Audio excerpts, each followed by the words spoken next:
What's up, Dragon Brood?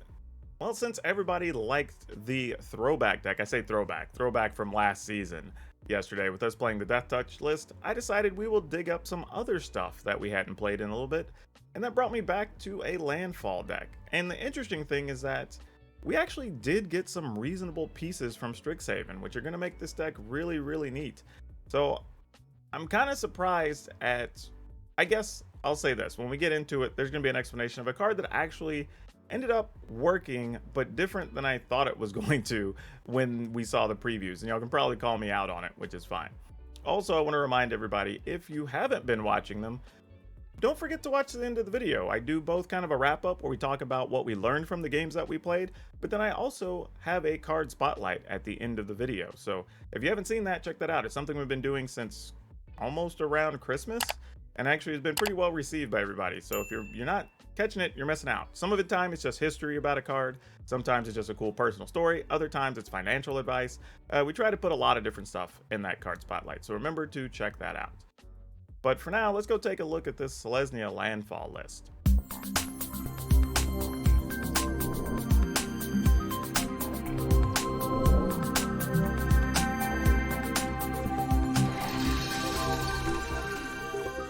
Okay, so playing Landfall, obviously we need to be doing some fun things with lands.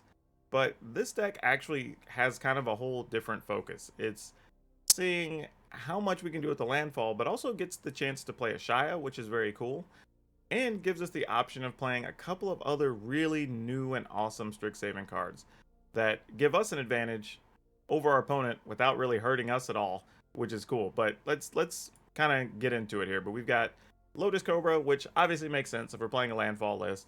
We're going to be putting lots of lands into play. Might as well be trying to push our mana a little bit. Playing 4 Florahedrons, because again, this is both a mana creature and a land. And you know what's funny about Florahedron? I remember when I first saw this card, I thought, well, that's kind of a weird design to put on a thing, but turns out it's actually a really smart design, and it ended up very quickly becoming one of my favorite double face cards out of Zendikar, because there are times you want to try to play it on turn 2 so you can ramp to 4 on the next turn. There's other times you just want to safely have a land drop, and it does that. So, and even in this deck, you know, late in the game, you don't need another mana creature, you need another land to trigger some of your stuff, which is awesome. We're playing 1 Azusa, Last But Singing. I think a lot of people really like this card. Oftentimes people try to shove this into lists where it doesn't really go. I will say, though, it's not a lot of times you have 2 lands in play, or in hand, to be able to put into play. But when you do, it's nice. Sometimes even just getting to play the 1 is okay. We have 1 Balaged Recovery. Let's just get a card out of the yard if we need it. Sometimes you're able to get back in ASHAYA, maybe one of your sweepers. But most importantly, it can also be a land in here. Then we're playing 4 Dryad of the Elysian Grove. This is important because of another card you'll see in a second. But it does let you play an additional land, which is nice. Obviously, if we're going to go Landfall, we got to play Scoot Swarm. Everybody's most loved and most hated Landfall cards, I guess, if you want to look at it that way.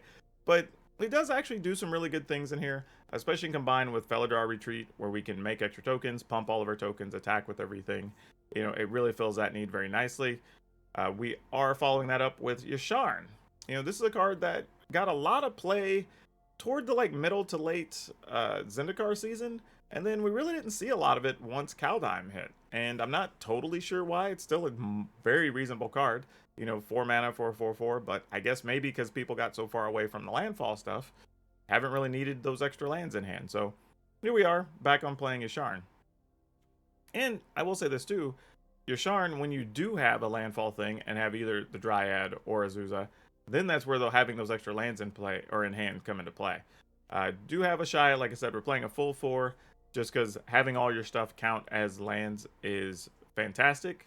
Mostly because the first one that falls in that category is Devastating Mastery. And this is why I said, the Dryad's also important, because letting your lands tap for any color is great when you need 4 white mana to be able to get this off. I will say this too, though. There's multiple times when just testing this out that I did use this for 4. The opponent got to return 2 things to the hand, but regardless, we still got everything off the field, and we got to kind of build back up. Especially if you have a follow-up turn of, you know, Felidar Retreats and, you know, Fabled Passage, or, you know, maybe some Scoot Swarms, or Yasharn plus something, or you're just sweeping the board and then maybe you play just some other big creature and you kind of start trying to take over, right? That's a thing you can do. But we have Verdant Mastery. Now, this is the other card, and this is the card I was talking about. That during the preview season, my first thought was that something like the Ultimatum decks might actually run this, right? Where they can go search for some lands, get a couple into play. Even on the cheap, you put one on the opponent's side, whatever. Like, you're going to have the 3 mana you need to get to where you want to go. Basically, being able to go from 4 to 7 is awesome. But then I realized that actually doesn't work for them because, like, with the Sultai Ultimatum decks, one of the biggest things is that you may actually end up outracing them or getting to your big card that they can't deal with, or could be problematic, even if they do hit their ultimatum, and they don't want to allow that to happen. So, the other thing here is that now we're playing it in a deck that actually is the creature deck, but getting all those landfall triggers is humongous. I mean, there's a lot of times you're going to do this and get 3 triggers off it, and if you're really happy, you get 4 triggers, and sometimes that's enough to end the game if you have a Fellow Draw Retreat out. Like, you know, if you have even 3 creatures and everything gets +4/+4 in one turn, like, that is humongous. So definitely looking forward to having that play out. And then the other big card is Ondu Inversion. It again also counts as a land, but destroys all non-land permanents. So if you're using either of these when you're talking about Ondu Inversion or Devastating Mastery along with ASHAYA, well, you can kind of just clear the board and you're the only one with anything left, and the game's usually over after that. And then with all the mana, I know we hate it, I hate it, I'm not the biggest fan of the card, but hey, Ugin's damn good Magic card, and if you have all that mana, you might as well be using it and doing something cool with it. But, you know, there's a couple of cards I kind of wanted to include in the list, but we'll talk about that at the end of the video. As far as that, lands, we're just doing 5 each of Plains and Forests, 4 Pathway, 4 Triome, and 4 Fabled Passage. So, that's it. Let's enjoy the games. I'll catch you on the other side. But, you know, like, let's say the opponent does get, like, an ultimatum, right? Because that's a thing that happens.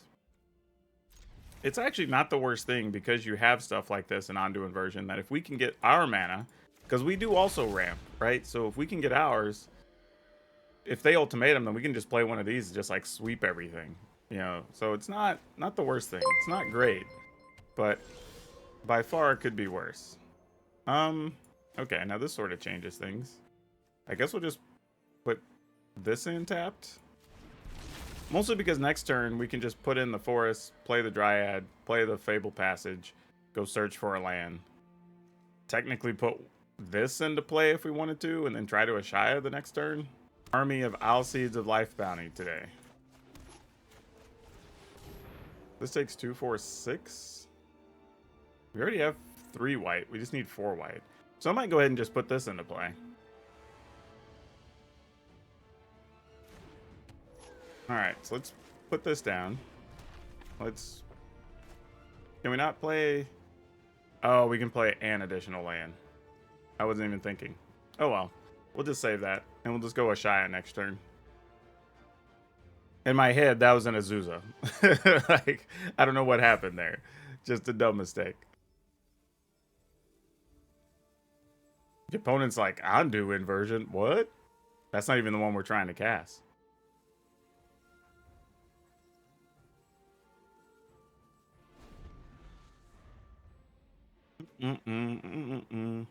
Though this can be used in an emergency, right? If you have to pay it for 4, your opponent chooses 2 things and returns them to their hand, but like you get everything else off the field, so it can buy you a turn if necessary, but usually we're going to be able to get to the 6. Even with the 4 white, that shouldn't be a problem.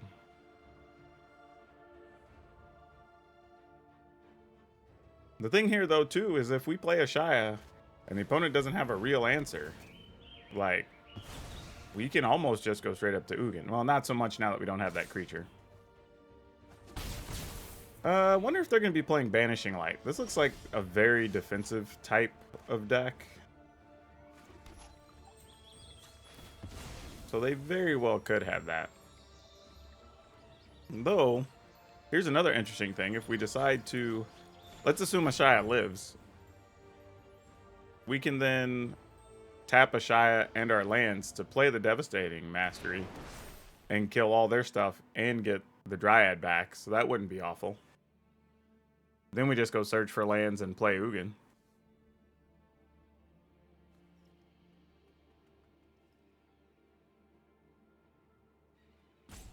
So yeah, not sure what the opponent's up to here.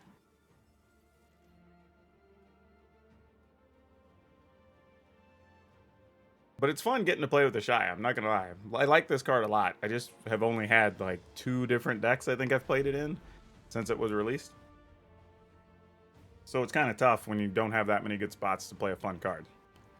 But the thing it does is very unique, you know, compared to other cards in Magic, much less stuff in Standard. There's an Angel. We don't really care about the Angel too much. It's not largely relevant to the situation at hand.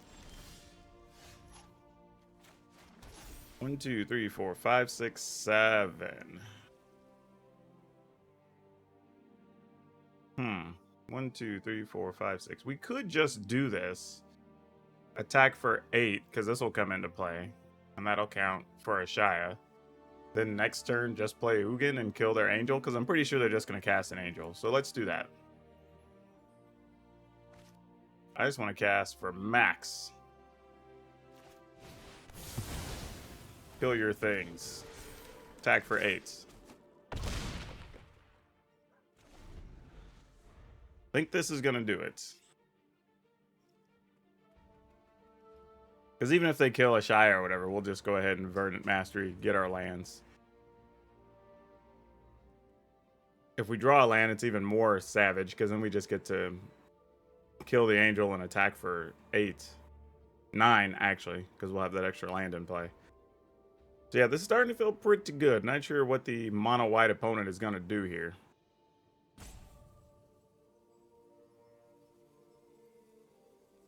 ASHAYA is like turbo ramp too, because the turn you play ASHAYA, if you have anything else in play, they all become mana. And allows lots of silly things to happen.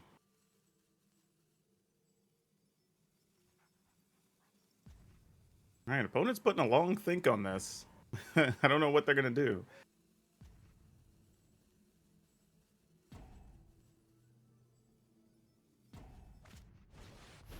Alright, that's actually reasonable. I mean... Wait, what? Oh, because it's a land. Forgot. ASHAYA makes it count as a land. That's so funny. Oh. How busted is that? That sucks for the opponent. Yeah, I think we just play Ugin anyway, right?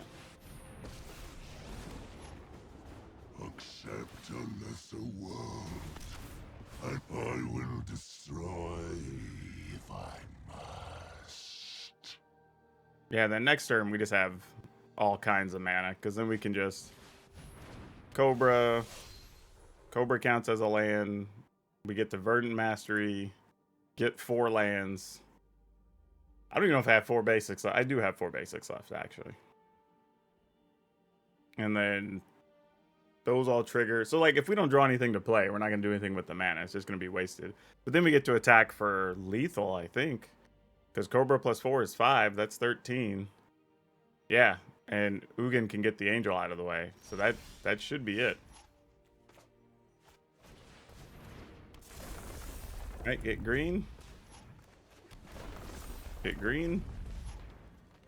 1, 2, 3, 4. Yeah, we'll just play this for max value. Go get 1, 2, 3, 4. Choose 2. They go into play. Get green. Not that we can do anything with it. Play an extra land for the turn. And then we attack. Do not ignore. That was awesome. I guess we keep it. Because I can play on, well. Man, this is tough, actually. I'm just going to do this. Hope I draw an untapped land. It's kind of going to be the plan here. And then we just try to turn to Lorehold and then just see what happens. Ah, so many of these white decks. Alright, well, let's see if we find one. If we don't, this game's going to go south very quickly. Okay, that helps quite a bit. I guess we put this on white.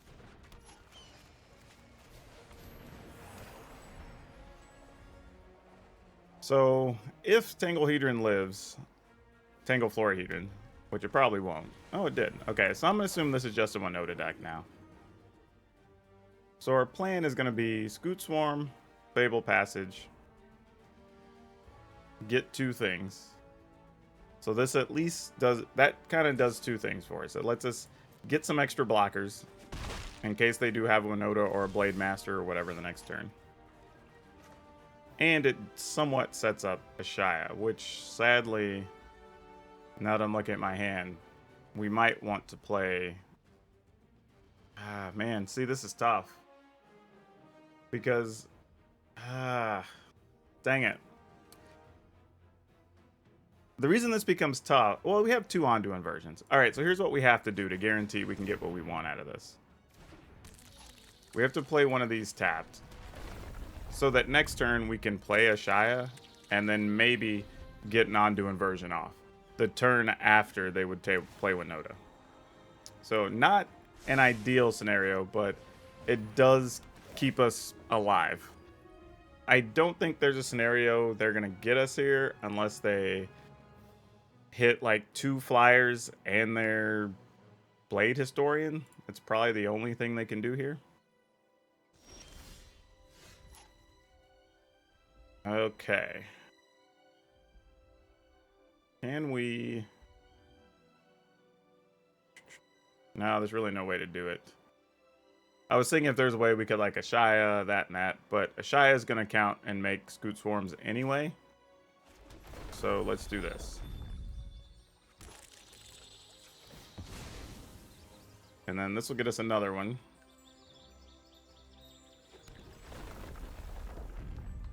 Then ASHAYA comes into play.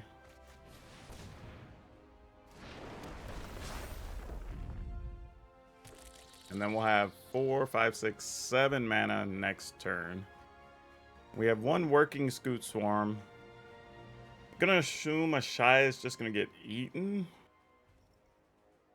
I'm gonna attack with this token.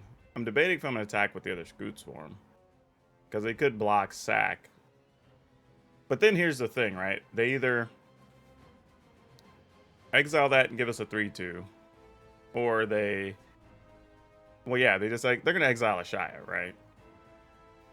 Because if they don't, then we get to Ondu inversion next turn. 1, 2, 3, 4, 5, 6. Actually, no, we'd be 1 short. We'd still have to draw land.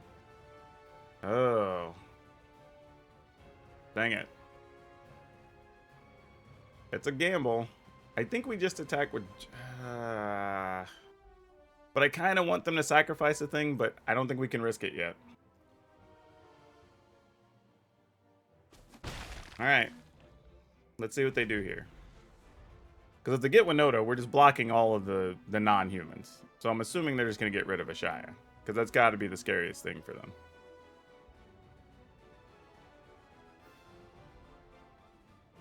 If not, we just possibly get to go off with Scoot Swarms. If they get the Blade Historian, it's annoying, but we can chump block with a couple of tokens, so we're not that worried about that. And ASHAYA could still eat 1. Alright, so we're going after the Scoot Swarm, which I think is a bad choice, but hey. I am not my brother's keeper. Yeah, I'm not sure why they didn't get rid of ASHAYA here. It feels like a very... Oh, wow. Wow. That's big. Yeah, we do it. Yep. And pile them up. Pile them up, pile them up. I mean, why not, right? No need to attack for 7. We might as well just make all the duders. And just say like, hey, you can have Winota, but we're going to have more damage. You do you, opponent.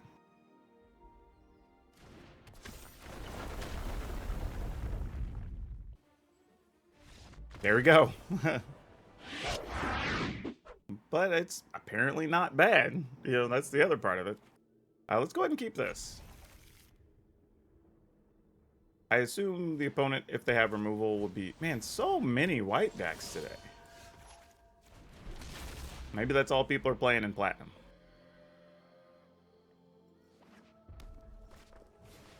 Oh, here we go. Alright. So it begins. I think this is the type of game we can't win.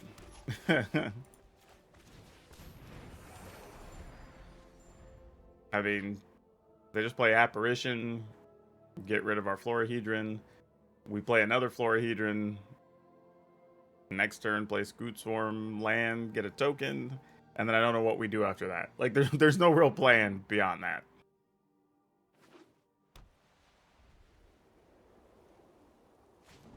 Oh, just a shock. That is surprising. Oh, Alcide. All right. Well, that's bad anyway, because that means at some point they're just going to be able to get a big creature through we can't block anyway. So yeah, I don't think we beat this. Feel pretty confident that this is not going to happen. But you know what? Let's do it anyway. Let's see what happens. I mean, we're going to take at least 6. Probably more.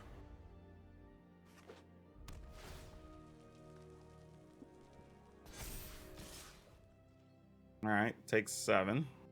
Sure. Go to 5. Yep. Like, what else am I going to do, right?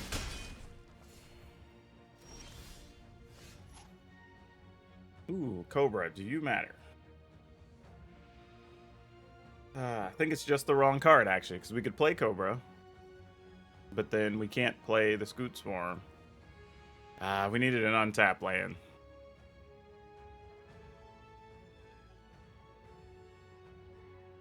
Dang it. Because, yeah, we could... Yeah, there's no combination that works. This sucks. There's literally nothing... Dang.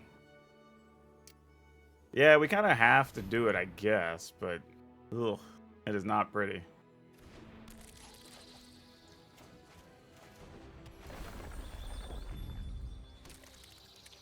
No attacks.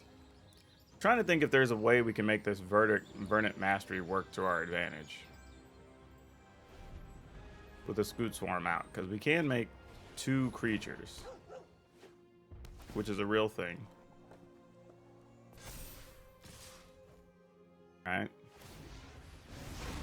So, how do we survive this? So if we play that...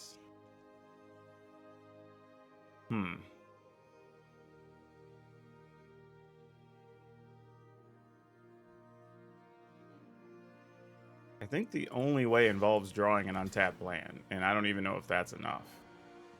But it's going to have to be what we can do. Actually, I don't even think it does. I think this is just buying us a turn, I think, is all that's happening. I don't think it really leads anywhere. Oh, that's not true. That's not true. Because that'll be lands 5 and 6. Oh, okay. If we can get an untapped land, then maybe. All right, now maybe we're talking. Can we... Okay.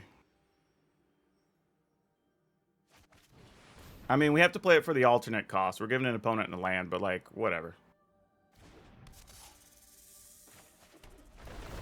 I mean, it's nothing we can do here, but this buys a lot of blockers. And that puts us real close to Ugin time. Real close. Actually, it gives us more than that, because those lands that come to play trigger the Cobra, and then we can play an untapped Florahedron. So that's kind of cool. Alright. And we can give the opponent, I guess, a green land. We don't have to give them one that works for them, right? 3, 4. Choose 1 land. Under our opponent's control, they can have a forest. Choose 2 to put in play on our side.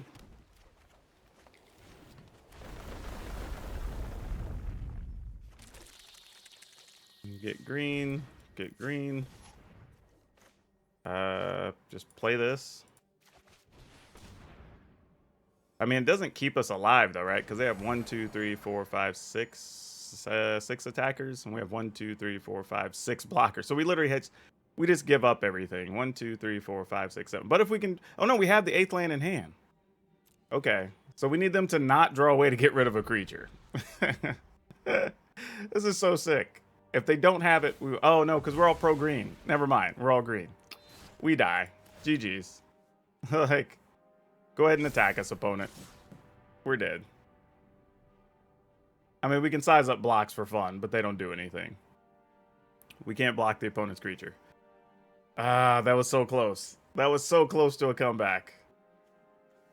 If we'd have been a turn faster, or if that land wouldn't have been tapped the previous turn, I think we would have been okay. Because I could have got this Florahedron down sooner, been another blocker, then we could have done the last turn just like we did, and then have Ugin. Yep. GG's. That sucks. That's a heartbreaker. Nothing we can do, though. Ah, man, that was close. That was close. Ugh. I'll keep this just for sport to see what happens. Oh, gosh. Hadn't played against this in a while. I mean, I guess the plus side is we can make a Felidar retreat kind of early. We're going to take some damage, but alright. See, can we outrace them? I don't think we can. Alright, let's do this. Because if they don't kill our Cobra, we could play another Cobra. We could play a land that gets us 2. That only gets us 3, though. That's not going to do it, unless we draw a Fable Passage. They had to go for blood. Alright, so that slows our turn down anyway. So next turn just becomes play Cobra, play Florahedron. Then try to play Felidar Retreat to make chump blockers the rest of the way, I think is what we're going to try to do here. Green.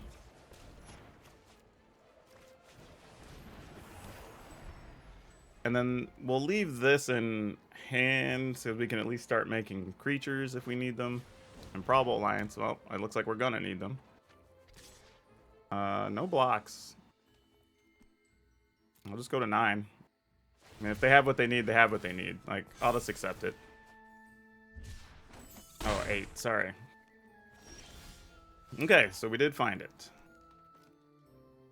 So we can Fable actually, let's see. We can, if we did High Dryad, then we can do that, make 1 mana, make 2 mana, make 3 mana, make 4. But then we wouldn't be able to, that's a little quirky. Don't necessarily want to do that. I'm just trying to think of the best way we could utilize this. Alright, let's play this. Make token. Get green mana. We'll make another. I guess we'll get green because it's all really. Actually, I'm going to get white just in case. Make another thing. Get green mana. Play this. Play this tapped. Put counters on everything. Get green mana that doesn't do anything. Attack.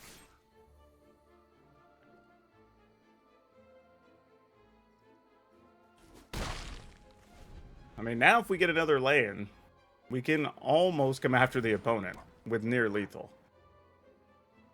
So that's a thing we can do. I mean, it's not great. And yeah, Sean, I think you're right. It's definitely a learning process when you're doing all this. However, I think the opponent already has their Zenith in hand, and I think that's all they're looking for now. They're just looking for the land to cast it. Yeah, we're going to throw some things in the way here. I think we're just going to put all this in front of it. You either kill 2 3/3s or you kill our 3/5.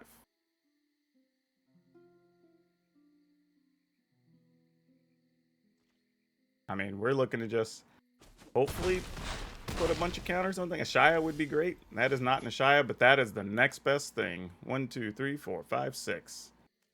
Let's do it. And I will not be putting lands onto my opponent's side of the field, let me tell you. 1 2 3 4.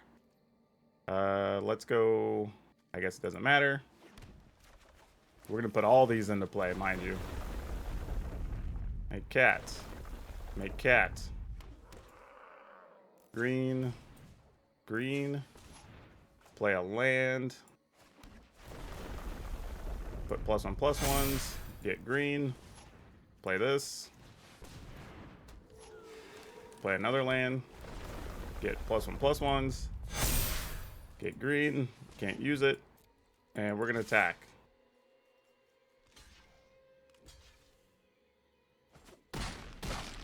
Alright. If they draw it, we're dead. Do we get Zenith Flared? We don't. Alright. I think we got this. Oh, well, now they can make 3 blockers. No, they're only at 12, though. All of our stuff, if they block any 3 things, that's not enough. Yep, we got there. Woo!